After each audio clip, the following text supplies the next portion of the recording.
بسم اللہ الرحمن الرحیم نحمده ونصلی ونسلم علی رسولہ الکریم اما بعد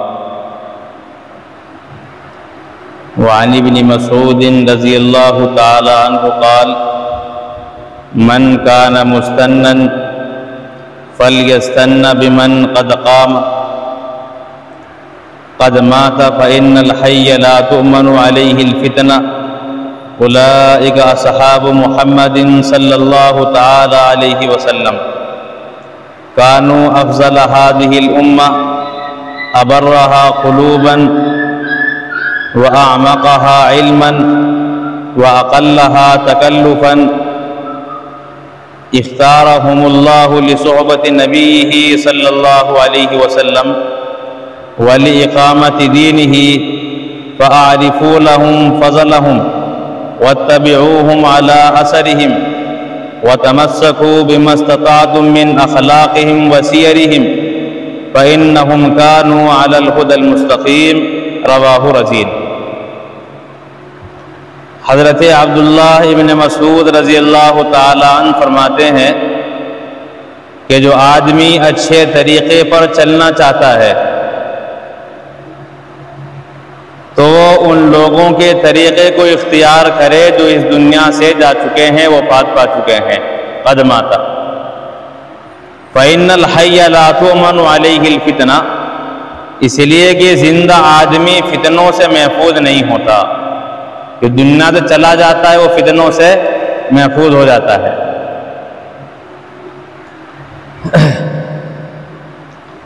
اب وہ کون لوگ ہیں جن کے طریقے پر چلنا چاہیے اور جو اس دنیا سے رخصت ہو چکے ہیں؟ اولئک اصحاب محمد صلی اللہ علیہ وسلم، وہ رسول اللہ صلی اللہ علیہ وسلم کے صحابہ ہیں۔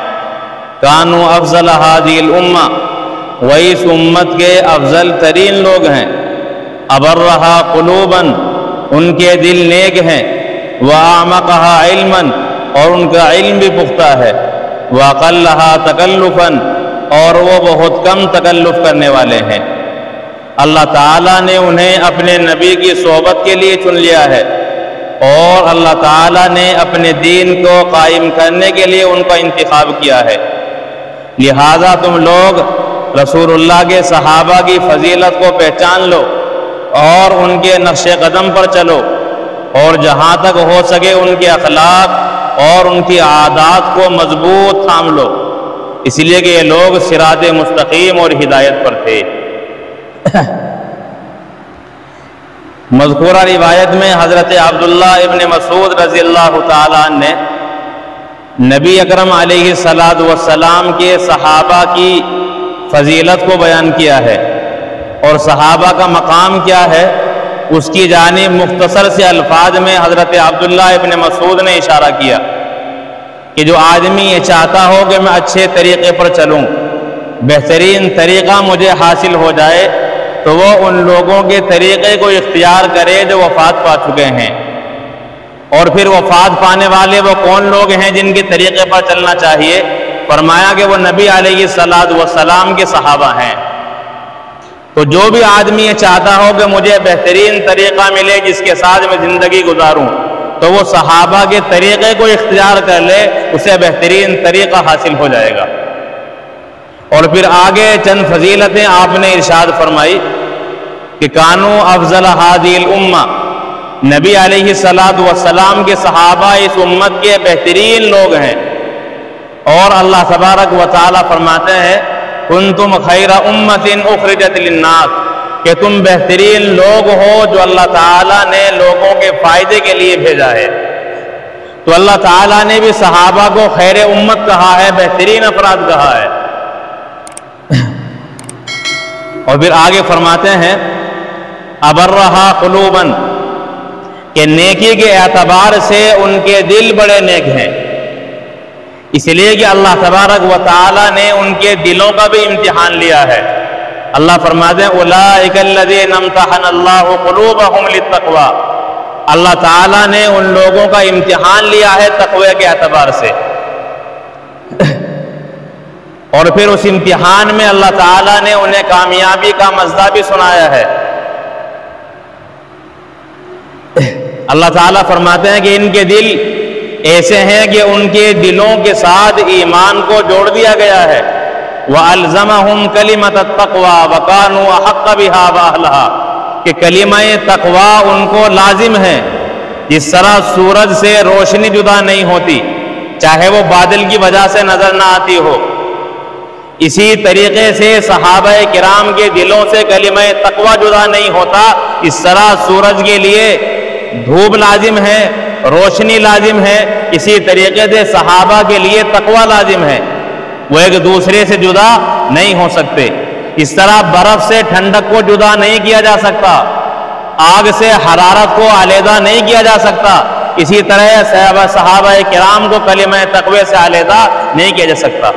جہاں بھی صحابہ ہوں گے وہاں کلمہ تقوی ہوگا، اسی لیے کہ اللہ فرماتے ہیں الزمہم کلمۃ التقوی کہ کلمہ تقوی کو اللہ نے صحابہ کے لیے لازم کر دیا ہے، وہ ان سے جدا ہو ہی نہیں سکتا۔ اور پھر آگے کیا فرمایا؟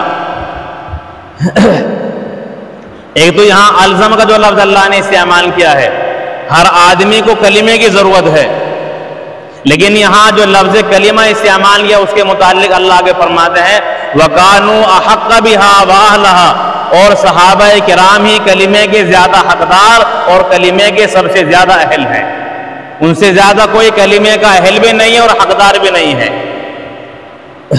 اس طریقے سے اللہ تعالیٰ نے صحابہ اور کلمے کو جوڑ کر رکھ دیا ہے، وہ ایک دوسرے سے جدا نہیں ہوں گے۔ جس دل میں کلمہ تقوی ہوگا اس میں صحابہ بھی ہوں گے، اور جس دل میں صحابہ نہ ہو وہاں کلمہ تقوی بھی نہیں آ سکتا۔ اسی لیے کہ دونوں کو اللہ تعالیٰ نے لازم ملزوم قرار دیا ہے، اور لازم ملزوم انہیں کہا جاتا ہے جو ایک دوسرے جدا نہ ہوتے ہوں۔ تو ایمان والا بننا ہے، کلمے والا بننا ہے، تو دل میں کلمے کی طرح صحابہ کرام کو ہی بسانا ہوگا، اس کے بغیر کلمے والے اور اہل کلمہ اہل تقوی نہیں بن سکتے۔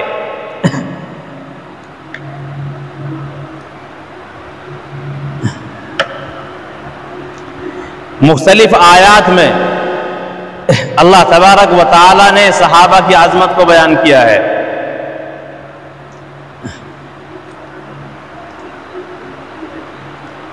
سورہ حجرات میں اللہ تبارک و تعالی نے صحابہ کی عظمت پر بہت سی آیات ارشاد فرمائی ہے۔ اللہ فرماتے ہیں کہ صحابہ کرام کا دل ایسا ہے کہ گناہ اور گناہ کی باتیں ان کے دلوں کے اندر نفرت بنا کر ڈالی گئی ہے، وہ ان سے علیحدہ رہتے ہیں۔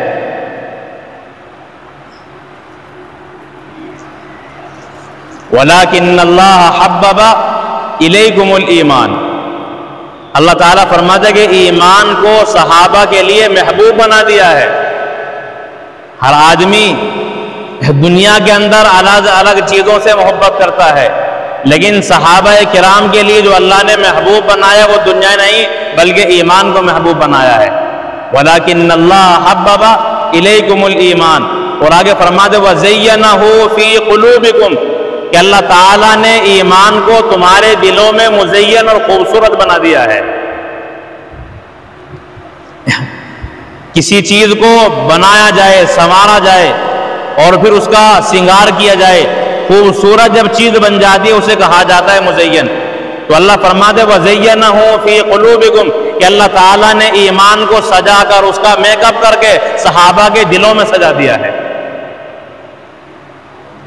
وَكَرَّهَ إِلَيْكُمُ الْكُفْرَ وَالْفُسُوقَ وَالْعِصْيَانَ کفر، نافرمانی اور معصیت، گناہ کے کام اللہ تعالیٰ نے ان کے لیے ناپسند بنا دیے ہیں۔ کر رہا وہ ان سے دور رہتے ہیں۔ اولئک هم الراشدون اللہ پھر فرماتے یہی لوگ ہیں جو ہدایت والے ہیں۔ تو جن پر اللہ تعالیٰ نے ہدایت کی مہر لگاتی ہے ان سے ہدایت کو کوئی نہیں چھین سکتا، چاہے وہ الٹے لڑک جائیں۔ تو اللہ تعالیٰ نے قرآن کریم کی بے شمار آیات میں صحابہ کی عظمت کا تذکرہ کیا ہے۔ السابقون الاولون من المہاجرین والانصار والذین اتبعوہم بإحسان رضی اللہ عنہم ورضوا عنہ صرف صحابہ کی نہیں بلکہ صحابہ کی پیروی کرنے والوں سے بھی اللہ نے اپنی رضا کا اعلان کیا۔ فرماتے ہیں جو لوگ ایمان میں سبقت کرنے والے ہیں، اول ایمان لانے والے ہیں، چاہے وہ مہاجرین میں سے ہوں چاہے انصار میں سے ہوں، اور والذین اتبعوہم بإحسان، اور بھلائی کے کاموں میں جو لوگ انصار و مہاجرین کی پیروی کرنے والے، ان کی اتباع کرنے والے ہیں، رضی اللہ عنہم ورضوا عنہ، اللہ ان سے راضی ہے اور وہ اللہ سے راضی ہیں۔ تو اللہ تعالیٰ صرف صحابہ سے راضی نہیں ہے، اس طرح صحابہ انصار و مہاجرین سے راضی ہے، اسی طرح اس جماعت سے بھی اللہ راضی ہو جاتے ہیں جو انصار و مہاجرین کی پیروی کرنے والی جماعت ہے۔ اب صحابہ کا مقام کتنا بڑا ہوگا جن کی اتباع کرنے سے بھی اللہ تعالیٰ نے اپنی رضا کا اعلان کیا ہے۔ صحابہ تواریخی شخصیات نہیں ہیں کہ تاریخ کی کتابیں پڑھ کر اور جھوٹی جو من گھڑت روایتیں ان کے ذریعے سے ان کی عظمت کو یا ان کی شخصیت کو پہچانا جائے۔ صحابہ کرام کی عظمت اگر دیکھنی ہو تو وہ قرآن میں دیکھی جائے یا رسول اللہ کے فرمان میں دیکھی جائے۔ وہ دینی شخصیات ہیں، ان کے مقام کا اندازہ قرآن سے ہوتا ہے یا حدیث رسول سے ہوتا ہے۔ اور اللہ تعالیٰ فرماتے ہیں مثلہم فی التوراۃ والانجیل، کہ اس طرح اللہ تعالیٰ نے صحابہ کی عظمت کو قرآن میں بیان کیا ہے، اسی طرح ان کی عظمت کو اللہ تعالیٰ نے تورات اور انجیل میں ہی بیان فرمایا ہے۔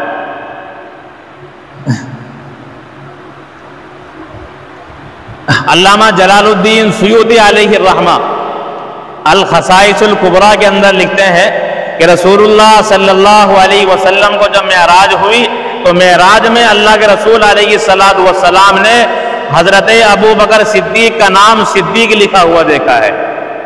یہ ہے عظمت صحابہ کی۔ تو آسمانی کتابیں بھی ان کے تذکرے سے خالی نہیں ہیں۔ اس طرح رسول اللہ کا تذکرہ اللہ تعالیٰ نے تورات و انجیل میں کیا ہے، اسی طرح آپ کے صحابہ کا ذکر بھی اللہ تعالیٰ نے تورات و انجیل کے اندر فرمایا ہے۔ جس طرح آسمانوں میں رسول اللہ کا نام لکھا ہوا ہے، اسی طرح آپ کے صحابہ کا نام بھی آسمانوں کے اندر موجود ہے۔ اسی لیے رسول اللہ فرماتے ہیں کہ تم میرے صحابہ کو برا نہ کہو، اور ایک حدیث میں فرماتے کہ جو میرے صحابہ سے محبت رکھتا ہے وہ مجھ سے محبت رکھتا ہے، اور جو صحابہ سے دشمنی رکھتا ہے اس کی مجھ سے دشمنی ہے۔ اب لوگ صرف صحابہ پر تبرہ کر کے وہ صحابہ کے کردار کو یا ان کے دلوں کو مجروح نہیں کرتے، بلکہ رسول اللہ کے دل کو مجروح کرتے ہیں اور رسول اکرم علیہ السلام کو ایذا اور تکلیف پہنچاتے ہیں۔ بہرحال حضرت عبداللہ ابن مسعود فرماتے ہیں، اور یہاں روایت کے راوی بھی عبداللہ ابن مسعود ہیں، رسول اللہ فرماتے ہیں کہ جب عبداللہ ابن مسعود تمہارے سامنے کوئی بات بیان کرے تو اس بات کو سچا جانو۔ یہ فضیلت ہے عبداللہ ابن مسعود کی، اور یہ اتنی عظیم شخصیت ہے عبداللہ ابن مسعود۔ رسول اکرم علیہ السلام کا حکم تھا کہ تمہیں میرے گھر میں آنے کے لیے اجازت کی ضرورت نہیں ہے، جب تمہیں آنا ہو بغیر اجازت کے میرے گھر کے اندر داخل ہو جاؤ۔ یہ تو کسی عام گھر کے آدمی کے لیے بھی حکم نہیں ہوتا کہ بغیر اجازت کے داخل ہو جائیں، گھر والوں کو بھی اجازت کا حکم دیا گیا ہے، لیکن انہیں اللہ کے رسول علیہ السلام نے ایسی اجازت دی کہ بغیر اجازت کے داخل ہو جاؤ۔ اسی لیے بہت سے صحابہ جو باہر سے آتے وہ فرماتے ہیں کہ عبداللہ ابن مسعود کا جو ہم رسول اللہ کے ساتھ تعلق دیکھا کرتے تھے تو ہم یہ سمجھتے تھے کہ رسول اللہ کے گھر کے آدمی ہیں، اتنا قریب تعلق تھا اور گھر کے اندر اتنا آنا جانا تھا۔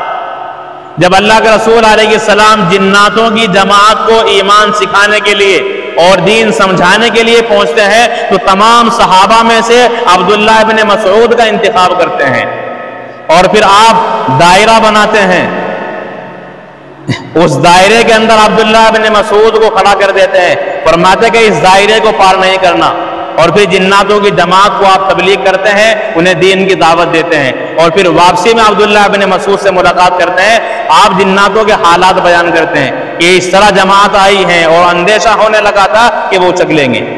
اللہ کے رسول نے فرمایا اس دائرے کے اندر تمہیں کوئی چیز نقصان پہنچانے والی نہیں تھی۔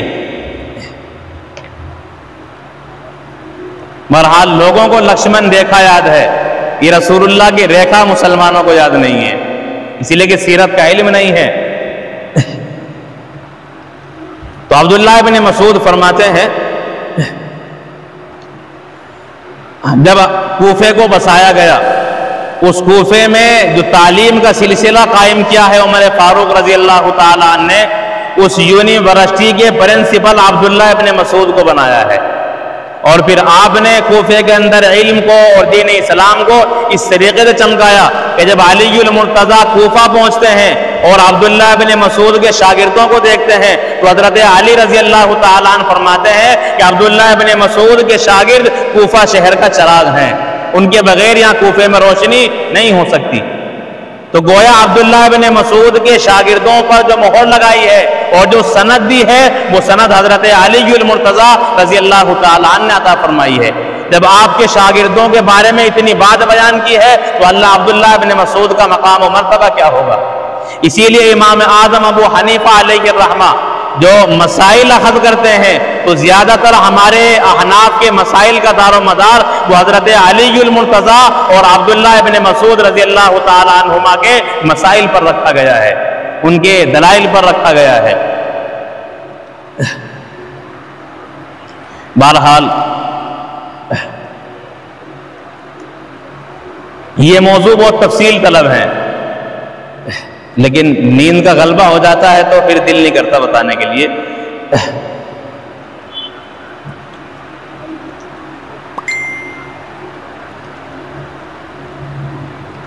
افلاک سے کھینچی جاتی ہے، سینوں میں اتاری جاتی ہے، یہ علم کی میں ساغر سے نہیں نظروں سے پلائی جاتی ہے۔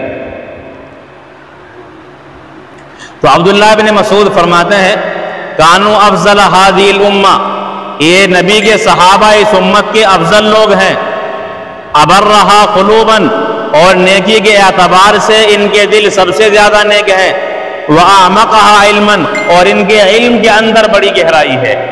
علم کے اندر کتنی بڑی گہرائی ہے؟ حضرت معاویہ رضی اللہ تعالیٰ عنہ سے سوال کیا گیا، ایک عیسائی نے سوالات لکھ کر کے بھیجے، لمبی تفصیل ہے، دو باتیں بتا رہا ہوں۔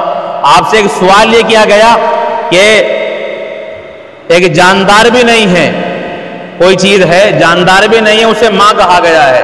ماں وہ ہوتی ہے جس کی اولاد ہو، لیکن اس کے اندر جان ہی نہیں ہے۔ تو حضرت معاویہ رضی اللہ تعالیٰ عنہ نے فرمایا ام القریٰ، وہ مکہ مکرمہ ہے، اس کے اندر جان بھی نہیں ہے، وہ کسی کی بیوی بھی نہیں ہے، وہ کسی سے جنی بھی نہیں گئی ہے، لیکن تمام کی تمام روئے زمین کی ماں ہے۔ اسی لیے کہ روئے زمین کو جو پھیلایا گیا ہے پانی پر، اس زمین کو مکہ مکرمہ اور بیت اللہ کے مقام ہی سے پھیلایا گیا ہے، اسی لیے وہ اصل ہے۔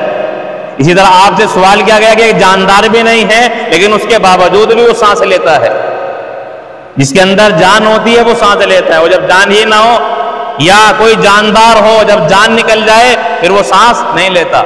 تو حضرت معاویہ رضی اللہ تعالیٰ عنہ نے فرمایا کہ یہ صبح ہے، وَالصُّبْحِ اِذَا تَنَفَّسَ، صبح کی قسم جب وہ سانس لے۔ تو اس طریقے سے اہم سوالات جو عیسائی نے لکھ کر بھیجے تھے ان کے جوابات حضرت معاویہ رضی اللہ تعالیٰ عنہ نے ایک آسان سے بیٹھک میں اور آسان سی مجلس میں ارشاد فرما دیے۔ بہرحال دانائی، حلم، تدبر وہ اللہ تعالیٰ نے حضرت معاویہ رضی اللہ تعالیٰ عنہ کو اعلیٰ درجے کا عطا فرمایا تھا۔ عمر فاروق رضی اللہ تعالیٰ عنہ فرماتے ہیں، اپنے صحابہ سے فرمایا کہ تم لوگ قیصر و کسریٰ کی بات کرتے ہو کہ کسریٰ اتنا بڑا دانشور ہے، اس کے بعد اتنی سیاست ہے، وہ دنیا کا نظام اس طرح چلاتا ہے، کسریٰ ایسے کرتا ہے، جبکہ تمہارے درمیان معاویہ موجود ہے۔ معاویہ کے ہوتے ہوئے قیصر و کسریٰ کی بات کی جائے یہ بات بالکل غلط ہے، ان کی سیاست کا تذکرہ کرنے کی ضرورت نہیں ہے، تمہارے درمیان معاویہ ہے، ان کے حالات کو دیکھو، تمہیں قیصر و کسریٰ ٹوکری میں پڑے ہوئے نظر آئیں گے، کوئی وقت نہیں ہے۔ یہی وجہ ہے کہ قیصر و کسریٰ کی جو چولہے ہلائی ہے اور پھر قریب 1000 سال تک جو عیسائی دنیا پوری دنیا میں در بدر بھٹکتی پھر رہی ہے، اس کی وجہ صرف حضرت معاویہ رضی اللہ تعالیٰ عنہ کی ذات گرامی ہے۔ آپ نے کہیں نہیں چھوڑا۔ پھر یہ جزیروں کے اندر جو آپ کو اسلام نظر آ رہا ہے، انڈونیشیا، ملیشیا جزیروں کے اندر یہ تمام کا تمام دین پہنچانے والے وہ حضرت معاویہ رضی اللہ تعالیٰ عنہ ہیں۔ آپ نے 17,500 جہاز بنائے پانی کے، 17,500، اور پھر ان 17,500 میں اپنے ملک کے حفاظ کو اکٹھا کیا ان کے گھر کا، ان کے بیوی بچوں کا خرچ خود اٹھایا، اور فرمایا کہ تمہارا کام یہ ہے ان جہازوں کے اندر سوار ہو جاؤ، اور جہاں بھی تمہیں کوئی بستی نظر آئے، جزیرے نظر آئے، وہاں رسول اللہ کے دین کو پہنچا دیا جائے۔ تمہارے گھر کی کفالت کی ذمہ داری وہ معاویہ کے ذمہ ہے۔ اب 17.5 جہازوں میں کتنے آدمی آئے ہوں گے دین کو پہنچانے کے لیے، ان کے گھر کے اخراجات کتنے بڑے ہوں گے، یہ تمام کے تمام ادا کرنے والے حضرت معاویہ رضی اللہ تعالیٰ عنہ ہیں۔ اور وظیفے ایک ایک وقت میں، ایک ایک گھڑی میں 10-10 لاکھ کے درہم و دینار حضرت حسن اور حضرت حسین رضی اللہ تعالیٰ عنہما کو بطور وظیفے کے اور بطور ہدیے کے بھیجے ہیں۔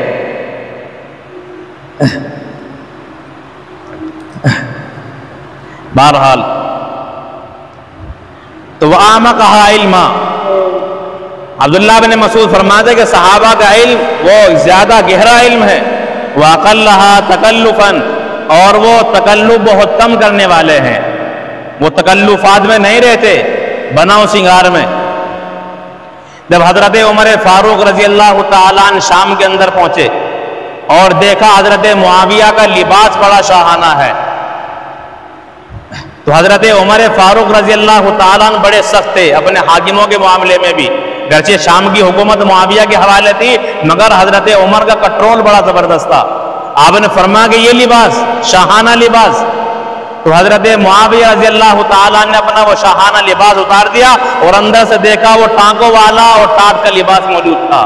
فرمایا کہ میں اس لباس سے ہٹا نہیں ہوں، لباس وہی ہے، یہ اوپر کا لباس اس لیے ہے تاکہ قیصر و کسریٰ پر رعب پڑے اور مسلمانوں کی سرزمین پر گندی نظر نہ اٹھا سکیں، ان کو دبدبانے کے لیے اور ان پر رعب طاری کرنے کے لیے میں نے یہ لباس استعمال کیا ہے۔ حضرت عمر فاروق نے فرمایا کہ تمہارے سامنے کسی کی سختی نہیں چل سکتی، تم ہر بات کا جواب رکھتے ہو۔ تو اندر لباس وہی ہے جو صحابہ کا لباس تھا۔ تو یہ ہے تکلفات، بہت کم تکلف۔ ہمیں سیرت کو پڑھا کہاں ہے؟ 20 سال حکومت کی ہے، 20 سال تک تو امیر رہے ہیں دوسروں کی خلافت میں، خلفاء ثلاثہ کی، اور رسول اللہ نے بھی آپ کو بہت سے مقامات پر حاکم بنایا ہے، اور پھر 20 سال خلیفہ رہے ہیں۔ حضرت حسن رضی اللہ تعالیٰ نے کسی عام آدمی کے حوالے حکومت نہیں کی ہے، بھلا آدھی دنیا سے مسلمانوں کی زیادہ حکومت ہو، اتنی بڑی حکومت جو مسلمانوں کا سربراہ کسی عام آدمی کو نہیں بنایا جا سکتا۔ حسن و حسین کسی بھی عام آدمی کو بیعت خلافت کرنے والے نہیں ہیں، ان کے اندر خوبیاں تھی، کمالات تھے، صلاحیت اور استعداد تھی، تبھی تو ان کے ہاتھ پر بیعت کر کے پورے عالم اسلام کو انہیں خلیفہ بنایا ہے۔ اور بھی سعد بن ابی وقاص رضی اللہ تعالیٰ عنہ جو بالکل بستی سے علیحدہ رہے، تنہائی میں زندگی گزارتے تھے، کسی کے ہاتھ پر انہوں نے بیعت نہیں کی، بس ان کا مقام تھا وہ تنہائی میں عبادت کرتے تھے، تنہائی کے اندر۔ حضرت معاویہ رضی اللہ تعالیٰ عنہ جب آئے ہیں تو آپ نے بھی حضرت معاویہ کے ہاتھ پر بیعت کی ہے۔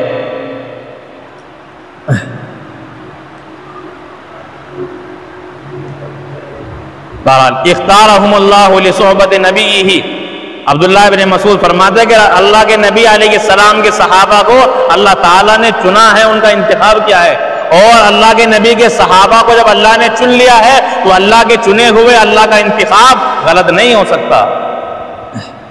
وَلِإِقَامَةِ دِينِهِمْ، اور اللہ تعالیٰ نے اپنے دین کو قائم کرنے کے لیے صحابہ کا انتخاب کیا ہے۔ فَعَارِفُوا لَهُمْ فَضْلَهُمْ، لہذا تم صحابہ کی فضیلت کو پہچان لو، وَاتَّبِعُوهُمْ عَلَىٰ أَثَرِهِمْ، اور ان کے نقش قدم پر چلو، وَتَمَسَّكُوا بِمَا اسْتَطَعْتُم مِّنْ أَخْلَاقِهِمْ وَسِيَرِهِمْ، اور تم ان کے اخلاق اور ان کے عادات کو جہاں تک ہو سکے مضبوط پکڑے رہو۔ فَإِنَّهُمْ كَانُوا عَلَى الْهُدَى الْمُسْتَقِيمِ، اس لیے کہ وہ صراط مستقیم اور سیدھے راستے پر تھے، لہذا ان کے راستے پر چلنا ہی صراط مستقیم ہے۔ اللہ تعالیٰ ان کی عظمت کو ہمارے دلوں میں پیوست اور قوی مضبوط بنائے۔ اس روایت کو نقل کرنے والے امام رضین علیہ الرحمہ ہیں۔